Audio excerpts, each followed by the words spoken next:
ಈ ಕಾರ್ಯಕ್ರಮದ ಪ್ರಾಯೋಜಕರು Gadiyar group of companies. Gadiar Group of Companies, synonymous with excellence and innovation, stands as your dynamic partner for progress. Gadiar Group ensures safety as guardians in firefighting and builds vibrant communities in real estate. Building tomorrow, today.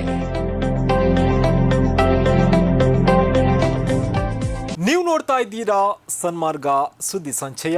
ನಾನು ಶಂಶೀರ್ ಬಡೋಳಿ. ಹೊಸದಾಗಿ ಮತದಾರರ ಪಟ್ಟಿಗೆ ಸೇರ್ಪಡೆ ಆಗುವವರಿಗೆ ಚುನಾವಣಾ ಆಯೋಗ ಹೊಸದೊಂದು ನಿಯಮ ಜಾರಿಗೆ ತಂದಿದೆ.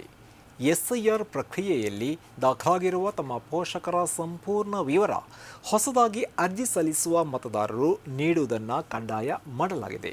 ಅಧಿಕೃತ ಶಾಸನಬದ್ಧ ನಿಯಮಗಳಿಗೆ ಯಾವುದೇ ತಿದ್ದುಪಡಿ ತಾರದೆ ಕೇವಲ ಆನ್ಲೈನ್ ಪೋರ್ಟಲ್ನಲ್ಲಿ ಈ ಹೊಸ ನಿಯಮ ಸೇರಿಸಿರುವುದು ಈ ವಿರೋಧಕ್ಕೆ ಕಾರಣವಾಗಿದೆ. ಚುನಾವಣಾ ಆಯೋಗ ಇತ್ತೀಚೆಗೆ ಬಿಹಾರ ಸೇರಿದಂತೆ ದೇಶದ ಹಲವು ಭಾಗಗಳಲ್ಲಿ SIR ಪ್ರಕ್ರಿಯೆಯನ್ನು ನಡೆಸಿದೆ. ಇದೇ ವೇಳೆ ಹಲವಾರು ಅರ್ಹರು ತಮ್ಮ ಮತದಾನದ ಹಕ್ಕನ್ನು ಕಳೆದುಕೊಂಡಿದ್ದಾರೆ. ಇದೀಗ ತೀವ್ರ ವಿರೋಧದ ಮಧ್ಯೆ ದೇಶ ಹಲವು ರಾಜ್ಯಗಳಲ್ಲಿ SIR ನಡೆಸ್ತಾ ಇದೆ. ಇದೀಗ ಹೊಸ ನಿಯಮವನ್ನು ವಿಸ್ತರಿಸಲಾಗಿದ್ದು, ಹೊಸ ಮತದಾರರು ತಮ್ಮ ಪೋಷಕರು ಈಗಾಗಲೇ SIRನಲ್ಲಿ ಮಾನ್ಯತೆ ಪಡೆದಿರುವ ದಾಖಲೆಗಳನ್ನು ಹೊಂದಿದ್ದಾರೆಯೇ ಎಂಬುದನ್ನು ಸಾಬೀತುಪಡಿಸಬೇಕಾಗುತ್ತೆ. ಇದರಂತೆ ಇನ್ನು ಮುಂದೆ 18 ವರ್ಷ ತುಂಬಿ ಹೊಸದಾಗಿ ಮತದಾರರ ಗುರುತಿನ ಚೀಟಿಗೆ ಅರ್ಜಿ ಸಲ್ಲಿಸುವ ಯುವಕ ಯುವತಿಯರು ಅಥವಾ ಹೊಸದಾಗಿ ಹೆಸರು ನೋಂದಾಯಿಸುವವರು ಕೇವಲ ತಮ್ಮ ವೈಯಕ್ತಿಕ ದಾಖಲೆಗಳನ್ನು ನೀಡಿದರೆ ಸಾಲದು. ಅದರ ಜೊತೆ ಈ ಹಿಂದಿನ SIR ಪ್ರಕ್ರಿಯೆಯ ವೇಳೆ ಅವರ ಪೋಷಕರ ಹೆಸರು ಯಾವ ಭಾಗದ ಮತದಾರರ ಪಟ್ಟಿಯಲ್ಲಿದೆ ಎಂಬ ವಿವರ ನೀಡಬೇಕು. ಪೋಷಕರ ವೋಟರ್ ID ಸಂಖ್ಯೆ ಮತ್ತು ಅವರ ಕುಟುಂಬದ ಲಿಂಕ್ ಅನ್ನು ಅರ್ಜಿಯಲ್ಲಿ ಸ್ಪಷ್ಟವಾಗಿ ನಮೂದಿಸಬೇಕಾಗುತ್ತದೆ.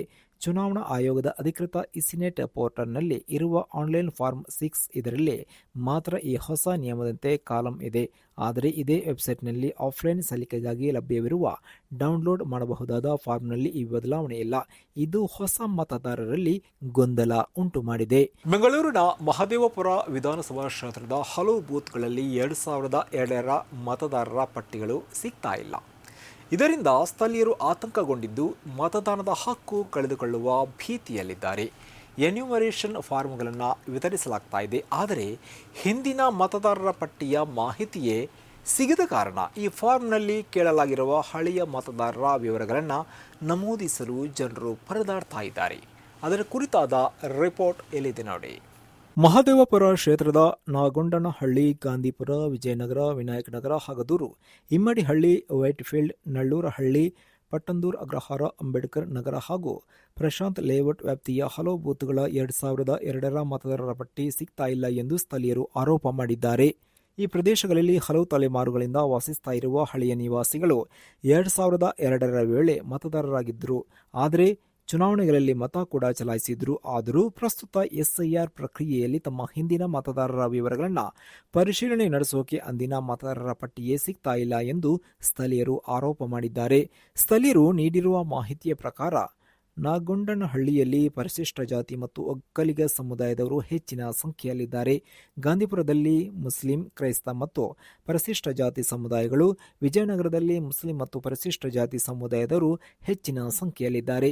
ಇಮ್ಮಡಿಹಳ್ಳಿಯಲ್ಲಿ ಒಕ್ಕಲಿಗ, ತಿಗಳ ಮತ್ತು ಪರಿಶಿಷ್ಟ ಜಾತಿ ಸಮುದಾಯಗಳು ಹಾಗೂ ವಿನಾಯಕನಗರದಲ್ಲಿ ಒಕ್ಕಲಿಗ ಮತ್ತು ಪರಿಶಿಷ್ಟ ಜಾತಿ ಸಮುದಾಯಗಳು ಹಾಗೂ ಹಗದೂರಿನಲ್ಲಿ ಒಕ್ಕಲಿಗ ಸಮುದಾಯದವರು ಹೆಚ್ಚಿನ ಸಂಖ್ಯೆಯಲ್ಲಿ ವಾಸಿಸ್ತಾ ಇದ್ದಾರೆ.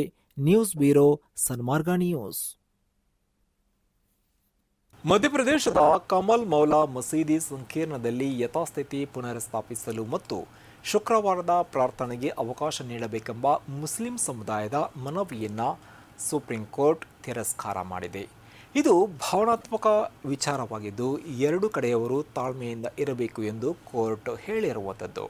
ಮುಸ್ಲಿಮರ ಪರ ವಾದ ಮಂಡಿಸಿದ ಹಿರಿಯ ವಕೀಲ ಅಭಿಷೇಕ್ ಮನು ಸಿಂಘ್ವಿ ಇವರು 2003ರಿಂದ ಜಾರಿಯಲ್ಲಿರುವ ವ್ಯವಸ್ಥೆಯನ್ನು ಮರುಸ್ಥಾಪನೆ ಮಾಡಬೇಕೆಂದು ಕೋರಿದರು. ಆ ವ್ಯವಸ್ಥೆಯಡಿಯಲ್ಲಿ ಮುಸ್ಲಿಮರಿಗೆ ಶುಕ್ರವಾರ ಪ್ರಾರ್ಥನೆ ಸಲ್ಲಿಸಲು ಅವಕಾಶ ಇತ್ತು ಮತ್ತು ಹಿಂದೂಗಳಿಗೆ ಮಂಗಳವಾರ ಮತ್ತು ವಸಂತ ಪಂಚಮಿಯಂದು ಪ್ರಾರ್ಥನೆ ಸಲ್ಲಿಸಲು ಅವಕಾಶ ಕೂಡ ಇತ್ತು. ಆದರೆ ಸುಪ್ರೀಂ ಕೋರ್ಟ್ ಪ್ರಸ್ತುತ ಸ್ಥಿತಿಯನ್ನು ಬದಲಾಯಿಸುವ ಮಧ್ಯಂತರ ಆದೇಶವನ್ನು ಹೊರಡಿಸಲಿಲ್ಲ. ಮೇ 15ರಂದು ಮಧ್ಯಪ್ರದೇಶ ಹೈಕೋರ್ಟ್ ಭೋಜಶಾಲಾ ಮಸೀದಿ ಸಂಕೀರ್ಣವನ್ನು ದೇಗುಲವೆಂದು ಘೋಷಣೆ ಮಾಡಿದೆ. ಮಾಡಿತ್ತು.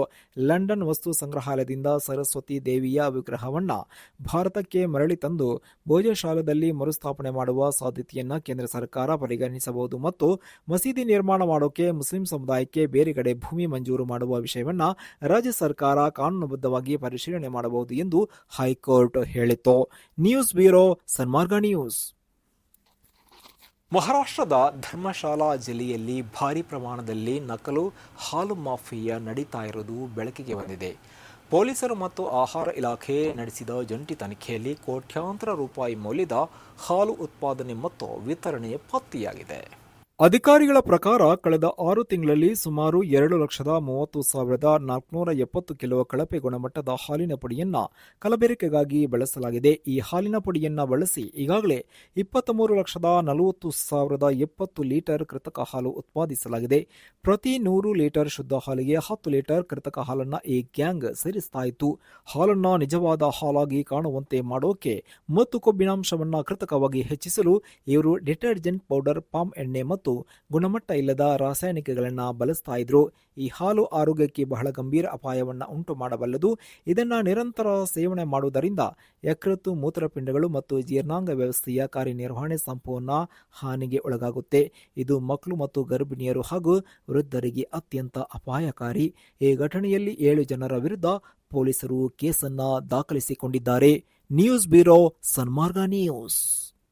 ಇರಾನ್ ಮಾಜಿ ಅಧ್ಯಕ್ಷ ಮೊಹಮ್ಮದ್ ಅಹ್ಮದಿ ನಜಾದ್ ಇವರನ್ನು ಗೂಢಚಾರರನ್ನಾಗಿ ನೇಮಿಸಿಕೊಳ್ಳೋಕೆ ಇಸ್ರೇಲ್ ಗುಪ್ತಚರ ಸಂಸ್ಥೆ ಮೊಸಾದ್ ವರ್ಷಗಳ ಕಾಲ ಅತ್ಯಂತ ರಹಸ್ಯ ಕಾರ್ಯಾಚರಣೆ ನಡೆಸಿದೆ ಎಂದು ವರದಿಯಾಗಿದೆ.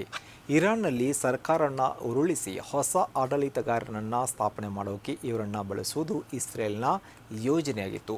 ಅಮೆರಿಕದ ಮಾಜಿ ಅಧಿಕಾರಿಗಳನ್ನು ಉಲ್ಲೇಖ ಮಾಡಿ ನ್ಯೂಯಾರ್ಕ್ ಟೈಮ್ಸ್ ಈ ಶಾಕಿಂಗ್ ಮಾಹಿತಿಯನ್ನು ರಿಲೀಸ್ ಮಾಡಿದೆ. ಈ ಕಾರ್ಯಾಚರಣೆ ಸಂಪೂರ್ಣ ಫೇಲ್ಯೂರ್ ಆಗಿದೆ. ಮೊಸಾದ್ ಹಲವು ವರ್ಷಗಳಿಂದ ಅಹ್ಮದಿ ನೆಜಾದ್ ಜೊತೆ ರಹಸ್ಯ ಸಂಬಂಧ ಹೊಂದಿತ್ತು ಎಂದು ವರದಿ ಹೇಳುತ್ತೆ. ನಜಾದಿ ವಿದೇಶಿ ಪ್ರಯಾಣ ಮತ್ತು ವಸತಿಗಾಗಿ ಮೊಸಾದ್ ಹಣಕಾಸಿನ ನೆರವು ನೀಡಿತ್ತು ಮತ್ತು ಬುಡಾಪೆಸ್ಟ್ನಲ್ಲಿ ಹಲವಾರು ರಹಸ್ಯ ಸಭೆಗಳು ನಡೆದಿದೆ ಎಂದು ಹೇಳಲಾಗಿದೆ. ಹಂಗೇರಿಯನ್ ಸರ್ಕಾರಿ ಅಧಿಕಾರಿಯೊಬ್ಬರು 2024ರ ಆರಂಭದಲ್ಲಿ ಬುಡಾಪೆಸ್ಟ್ನಲ್ಲಿರುವ ಲುಡೋವಿಕಾ ಸಾರ್ವಜನಿಕ ಸೇವಾ ವಿವಿಯಲ್ಲಿ ಹವಾಮಾನ ಬದಲಾವಣೆಯ ಕುರಿತು ಸಮ್ಮೇಳನವನ್ನು ಆಯೋಜಿಸಲು ಮತ್ತು ಅಹ್ಮದಿ ನೆಜಾದ್ ಇವರನ್ನು ಅದಕ್ಕೆ ಕರೆಯಲು ವಿವಿಯ ರೆಕ್ಟರ್ ಡೆಲ್ಲಿ ಇವರನ್ನ ಕೇಳಿದರು. ಈ ಸಮ್ಮೇಳನ ಅಹ್ಮದಿ ನಜಾದ್ ಮತ್ತು ಇಸ್ರೇಲ್ ಗುಪ್ತಚರ ಸಂಸ್ಥೆಗಳ ನಡುವಿನ ರಹಸ್ಯ ಮಾತುಕತೆಗಳಿಗೆ ಒಂದು ವೇದಿಕೆಯಾಗಿತ್ತು.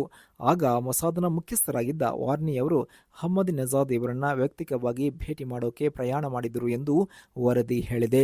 ಸಭೆಯ ನಂತರ ಅಹ್ಮದಿ ಜೊತೆ ಮೊಸಾದ್ ಸಂವಹನ ಮಾರ್ಗವನ್ನು ಸಕ್ಸಸ್ ಆಗಿ ಸ್ಥಾಪನೆ ಮಾಡಿದೆ ಎಂದು ಮಾಹಿತಿಯನ್ನು ಕೂಡ ನೀಡಿದೆ. ಇರಾನ್ ಯುದ್ಧದ ಸಮಯದಲ್ಲಿ ಟೆಹರಾನ್ನಲ್ಲಿರುವ ನಜಾದ್ ನಿವಾಸದ ಮೇಲೆ ಇಸ್ರೇಲ್ ವೈಮಾನಿಕ ದಾಳಿ ನಡೆಸಿತ್ತು. ಆದರೆ ಅವರ ಭದ್ರತಾ ಸಿಬ್ಬಂದಿ ಅದರಲ್ಲಿ ಸಾವನ್ನಪ್ಪಿದ್ರು. ದಾಳಿಯ ನಂತರ ಮೊಸಾದ್ ತಂಡ ನಜಾದ್ ಇವರನ್ನ ಕಪ್ಪು ಕಾರಲ್ಲಿ ಸುರಕ್ಷಿತ ಮನೆಗೆ ಕರೆದುಕೊಂಡು ಹೋಗಿದೆ ಎಂದು ವರದಿಯಾಗಿದೆ. ಆದರೆ ಈ ಕಾರ್ಯಾಚರಣೆಯಿಂದ ನಜಾದ್ ಸಂತೋಷವಾಗಿರಲಿಲ್ಲ. ಆ ಬಳಿಕ ಅವರು ಇಸ್ರೇಲಿ ನೆಲೆಯನ್ನು ತೊರೆದರು. ಫೆಬ್ರವರಿ ಅಂತ್ಯದಲ್ಲಿ ಕಣ್ಮರೆಯಾದರು. ಕಳೆದ ವಾರ ಇರಾನ್ ಮಾಜಿ ಸರ್ವೋಚ್ಚ ನಾಯಕ ಖಾಮೆನೇಯಿ ಇವರ ಅಂತ್ಯಕ್ರಿಯೆಯಲ್ಲಿ ಕೊನೆಯದಾಗಿ ಕಾಣಿಸಿಕೊಂಡರು. ಪ್ರಸ್ತುತ ಇವರನ್ನ ಇರಾನ್ ಅಧಿಕಾರಿಗಳು ಬಂಧಿಸಿಟ್ಟಿದ್ದಾರೆ. ಇಸ್ರೇಲ್ನೊಂದಿಗೆ ಸಂಬಂಧ ಬಹಿರಂಗಗೊಂಡ ನಂತರ ಇವರನ್ನ ಅರೆಸ್ಟ್ ಮಾಡಲಾಗಿದೆ ಎಂದು ಹೇಳಲಾಗಿದೆ. ಆದರೆ ಈ ವರದಿಯನ್ನ ಕೆಲವರು ಅಲ್ಲಗಳೆದಿದ್ದಾರೆ. ಇದು ಸುಳ್ಳು ಪ್ರಚಾರ ಎಂದು ಹೇಳಿದವರಿದ್ದಾರೆ. News bureau, Sanmarga news. ಇದುವೇ ಈ ಹೊತ್ತಿನ ಸನ್ಮಾರ್ಗ ಸುದ್ದಿ ಸಂಚಯ. ನಿರಂತರವಾಗಿ ನೋಡ್ತಾ ಇರಿ ಸನ್ಮಾರ್ಗ ನ್ಯೂಸ್. ಸುದ್ದಿಗಳ ಸಂಖ್ಯೆಯಲ್ಲಿ ಸತ್ಯದ ಮೊಂಬತ್ತೆ.